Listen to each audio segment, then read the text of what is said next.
Hello everyone, स्वागत है आप सभी का हमारे यूट्यूब चैनल ज्ञान गंगा हिंदी में।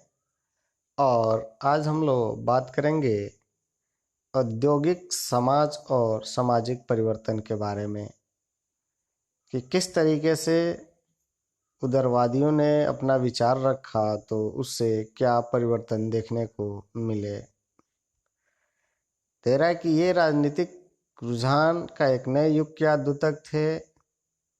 यह दौर गहन सामाजिक व आर्थिक बदलाव का था। ऐसा समय था जब शहर बस रहे थे और नए औद्योगिक क्षेत्र विकसित हो रहे थे। रेलवे का काफ़ी विस्तार हो चुका था और औद्योगिक क्रांति संपन्न हो चुकी थी। ये बताया जा रहा है कि ये वो समय था जब आर्थिक बदलाव हो रहे थे, और आर्थिक बदलाव ही नहीं हो रहे थे, नए नए शहर भी बस रहे थे, नए नए उद्योग धंधे भी विकसित हो रहे थे। रेल जो था उसका विस्तार हो गया था और औद्योगिक क्रांति जो औद्योगिक क्रांति शुरू हुई थी, अब वो बहुत ही संपन्न हो चुकी थी। यानी उद्योगों का बहुत तेजी से विकास हो चुका था। इससे क्या हुआ? तो इससे हुआ ये कि औद्योगिकरण ने आदमी, औरतों, बच्चों सबको कारखाने में ला दिया। अब औद्योगिकरण हुए तो बड़े पैमाने पर उत्पादन शुरू हुआ और उस उत्पादन की वजह से जो घरेलू उद्योग धंधे थे वो बंद हो गए। इसके अलावा जो लोग गांव में रह कर के काम करते थे उनके रोजगार छिन गए। तो ऐसी स्थिति में उन लोगों को शहरों की ओर आना पड़ा, और आने के परिणाम क्या हुआ कि केवल आदमी ही नहीं, औरत और बच्चे ये सब औद्योगिकरण की वजह से कारखानों में आ गए। काम के घंटे यानी पाली बहुत लंबी होती थी। अब इतनी लंबी कि 12 घंटा, 16 घंटा, कभी कभी तो कुछ लोगों को 18-18 घंटे तक काम करना होता था। साथ ही साथ मजदूरी बहुत कम थी। बेरोजगारी जो थी आम समस्या हो गई थी। हर तरफ बेरोजगारों की संख्या जो थी वो दिन प्रतिदिन बढ़ती जा रही थी। इसके अलावा जब वस्तुओं की मांग में गिरावट आती थी तो इस वजह से तो और ज़्यादा बेरोजगारी की संख्या बढ़ रही थी। यहाँ आप देख सकते हैं एक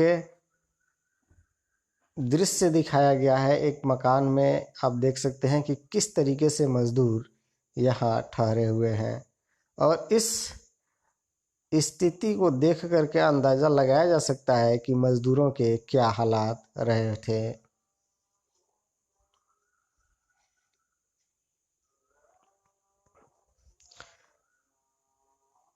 तो बेरोजगारी जो थी बहुत ज़्यादा बढ़ गई थी, और शहर जो थे वो तेज़ी से बस रहे थे, फैलते जा रहे थे, क्योंकि लोग जो थे वो गांव से निकल करके शहर की ओर रोजगार की आवाज़ में आ रहे थे। तो ऐसी स्थिति में शहरों में लोग तेज़ी से बस रहे थे, फैल रहे थे, और इसके वजह से शहरों में जो साफ सफाई की व्यवस्था थी वो सही नहीं थी। बहुत ही मुश्किल होता जा रहा था। इसके साथ जो उदारवादी थे या रेडिकल थे, इन लोगों ने इन समस्याओं के हल खोजने की कोशिश शुरू कर दी कि जो बेरोजगारी बढ़ रही है, लोगों को मुश्किलों का सामना करना पड़ रहा है, और इन मुश्किलों को कैसे दूर किया जा सकता है, इसके लिए उदारवादियों ने हल ढूंढने की कोशिश शुरू की। लगभग सभी उद्योग व्यक्तिगत स्वामित्व में थे या निजी हाथों में थे।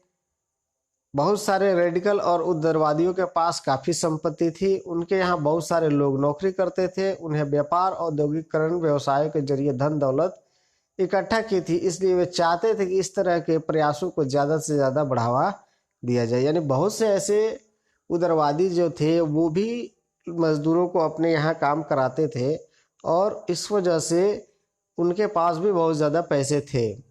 तो वे चाहते थे कि बाकी लोग जो है वो भी हमारी तरह ही मजदूरों को देखभाल करें, और इससे होगा ये कि मजदूरों की स्थिति कुछ सुधर जाएगी। अब इनका मानना था कि मजदूर अगर स्वस्थ हो, नागरिक पढ़े लिखे हो, और इस व्यवस्था का भरपूर लाभ लिया जा सकता है। ये लोग जन्मजात मिलने वाले विशेषाधिकारों के विरुद्ध थे। व्यक्तिगत प्रयास, श्रम, उद्यमशीलता में उनका गहरा विश्वास था। उनकी मान्यता था कि हर एक व्यक्तिगत स्वतंत्रता दी जाए गरीबों को रोजगार मिले और उनके पास पूंजी को बिना रोक टोक काम करने का मौका दिया जाए तो समाज तरक्की कर सकता है। यानी ये उदारवादियों का मानना था कि अगर मजदूर स्वस्थ हो, पढ़े लिखे हो, तो उससे उसको पूरा लाभ लिया जा सकता है। निश्चित तौर पर अगर मजदूर स्वस्थ हो तभी जाकर के वो सही ढंग से काम कर सकता है। तो इनका मानना था कि अगर हम व्यक्तिगत रूप से प्रयास करें, एक व्यक्ति जो है वो खुद से प्रयास करे, तो इससे कुछ ना कुछ जरूर लाभ मिल पा सकते हैं। उसका मानना था, यानी उदारवादियों का मानना था कि प्रत्येक व्यक्ति जो है उनको अगर छूट दे दी जाए, प्रत्येक गरीब जो आदमी है उसको रोजगार दे दिया जाए, अगर उसके पास पूंजी है तो बिना किसी रोक टोक के, यानी तरह तरह के जो कर लगते थे वो अगर ख़त्म कर दिए जाए, अगर उसको मौका दिया जाए तो वो अच्छे पूंजी इकट्ठा करके धन कमा सकता है और इससे समाज को तरक्की के राह पर ला सकता है। इसी कारण 19वीं सदी के शुरुआती दशकों में समाज में बहुत सारे परिवर्तन के इच्छुक लोग जो थे वो सभी कामकाजी स्त्री पुरुष और उदारवादी और रेडिकल समूह और पार्टियों के इर्द गिर्द गोलबंद हो गए। यानी रेडिकल और उदारवादी लोगों ने जो अपने विचार रखे वो इन लोगों से मिलते जुलते थे और ऐसी स्थिति में बहुत सारे जो लोग थे वो इस पार्टी के इर्द गिर्द गोलबंद हो गए थे। यानी इस पार्टी या इस तरह के विचार रखने वाले लोगों के संपर्क में आ चुके थे।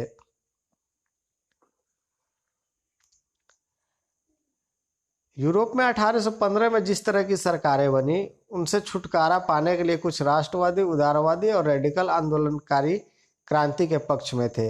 अब देखिए 1815 में हुआ क्या, तो 1815 में हुआ वियना सम्मेलन, और इस वियना सम्मेलन के द्वारा मेटरनिक जो जिसने इसकी मेजबानी की, ऑस्ट्रिया का चांसलर था, उसने क्या किया कि जिन जिन जगहों पर जो थी राष्ट्रवादी सरकार बनी थी, यानी जिन जिन जगहों पर परिवर्तन हुआ था उन जगहों पर फिर उसने पुनर्स्थापना की, यानी फिर से राजतंत्र को ला दिया।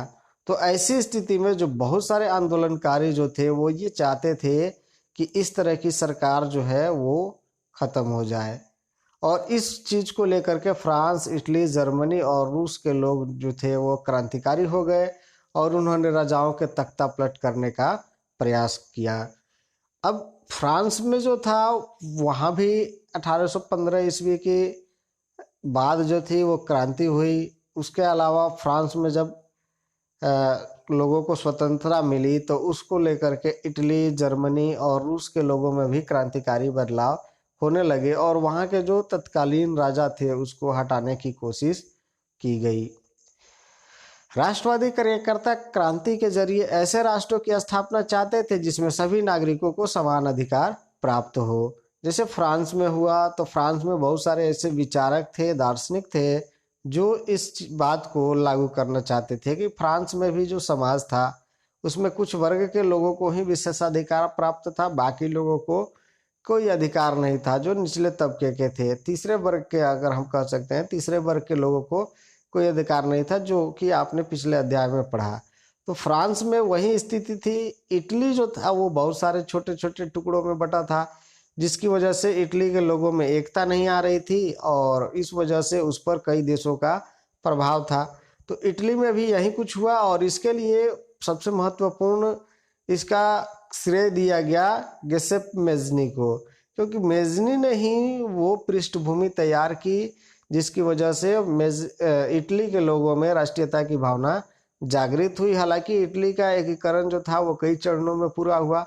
तो इटली के इस लक्ष्य को प्राप्त करने में मेज़नी ने बहुत ही महत्वपूर्ण भूमिका निभाई और उसने अपने समर्थकों के साथ मिलकर के राजा के खिलाफ साजिश रची, जिसकी वजह से उसे कई बार देश से भी निकलना पड़ा था। तो ऐसी स्थिति में मेज़नी ने जो कार्य किया उस वजह से एक पृष्ठभूमि तैयार हुई, इटली के लोगों में एक सोच विकसित हुई और वही कारण हुआ कि इटली का एकीकरण हुआ। तो ऐसी स्थिति में मेज़नी के जो रचनाएं हैं उनको भारत के अलावा दुनिया भर के लोगों के द्वारा पढ़ा गया, यानी उससे को पढ़ करके वे लोग ये शिक्षा लिए कि किस तरीके से हम जो है अपने देश के लोगों को राष्ट्रवाद के पक्ष में ला सकते हैं। अब यहाँ एक क्रियाकलाप दिया गया है, कह रहा है कि मान लीजिए कि निजी संपत्ति को खत्म करने और उसकी जगह सामूहिक स्वामित्व की व्यवस्था लागू करने के सवाल पर आपके इलाके में एक बैठक बुलाई गई है। निम्नलिखित व्यक्ति के रूप में उस बैठक में आप जो भाषण देंगे वह लिखें। आप एक भाषण है, इसको लिख लीजिए कि आप खेतिहर मजदूर के बारे में क्या बात करेंगे, एक मझौले भूस्वामी और एक गृह स्वामी के बारे में आप क्या क्या अपना तर्क देंगे कि किस तरीके से हम निजी संपत्ति को खत्म कर रहे हैं और उसके जगह पर सामूहिक व्यवस्था लागू कर रहे हैं। सामूहिक व्यवस्था का मतलब हुआ कि एक साथ मिलकर के सब लोग काम करें और उसका मुनाफा जो है वो सब लोग अपने अपने काम के हिसाब से बांट ले। तो किस तरीके से मजदूरों को आप बांटेंगे, मझौले भूस्वामी को बांटेंगे और गृह स्वामी को बांटेंगे, ये आपको अपने भाषण में लिखना है। तो बस आज के लिए इतना ही। मिलते हैं कल फिर एक अलग टॉपिक के रूप में। तब तक पढ़ते रहिए, सीखते रहिए, देखते रहिए। धन्यवाद।